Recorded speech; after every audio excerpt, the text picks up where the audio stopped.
ओम श्री गणेशाय नमः। मेरा विचार है कि गृहस्थ धर्म ऐसा धर्म है जिसमें संन्यास कर्म और कर्म योग दोनों समाहित है।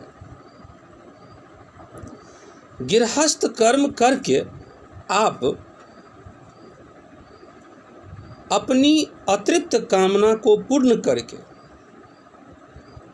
उनसे मुक्त होकर अपनी इच्छा को त्याग कर परमपिता परमेश्वर में सदा सच्चा प्रेम कर सकते हैं और मोक्ष प्राप्त कर सकते हैं। भगवान श्री कृष्ण कहते हैं गीता के 5वें अध्याय के 2 श्लोक में, संन्यासः कर्मयोगश्च निःश्रेयस करा भुवौ तयोस्तु कर्म संन्यासात् कर्मयोगो विशिष्यते। अर्थात कि संन्यास और कर्मयोग दोनों कल्याणकारी हैं, परंतु उनमें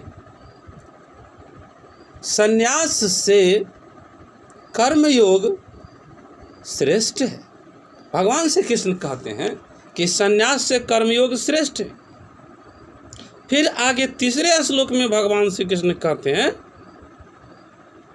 कि संन्यास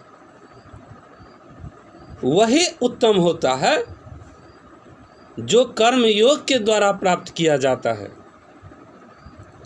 अर्थात कि भगवान श्री कृष्ण का कहना है कि कर्मयोग जो व्यक्ति करता है वह अंततः असली सन्यासी हो जाता है। और यह सच्ची बात है कि गृहस्थ धर्म में जो कर्म होता है उससे बना हुआ कर्मयोगी अपने कर्मों के द्वारा अपनी सारी अतृप्त कामनाओं को पूर्ण करते हुए बाद में द्वेष, घृणा, लोभ, मोह इत्यादि सारे दुर्गुणों से मुक्त हो जाता है। और जब व्यक्ति आकांक्षा, द्वेष, लोभ, मोह इत्यादि सभी दुर्गुणों से मुक्त हो जाता है कर्मयोग के द्वारा, तब वह असली संन्यास धारण कर लेता है, तब वह असली सन्यासी हो जाता है। इसलिए मैं कहता हूँ कि कर्म योग के द्वारा ही असली सन्यासी हुआ जा सकता है।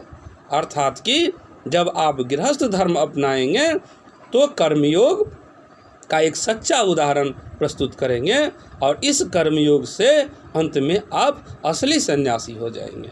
यह नहीं कि आप जंगल में जाकर सारे कर्म छोड़कर और भगवान में ध्यान लगा रहे हैं, परंतु आपकी जो कामना है अतृप्त है, भगवान में तो प्रेम बढ़ रहा है परंतु वह हट रहा है, वह सफल नहीं होता है, जन्मों जन्मों तक वह पीछा करता है। लेकिन गृहस्थ धर्म के द्वारा जो आप कर्मयोग करते हैं उसके द्वारा आप सारी अतृप्त कामनाओं को तृप्त करके फिर लास्ट में संन्यास धारण करते हैं और सारे राग, द्वेष, आकांक्षा से मुक्त होकर, लोभ, मोह से मुक्त होकर भगवान में सच्चा प्रेम करते हैं और आपको मोक्ष मिलता है। जय श्री राम।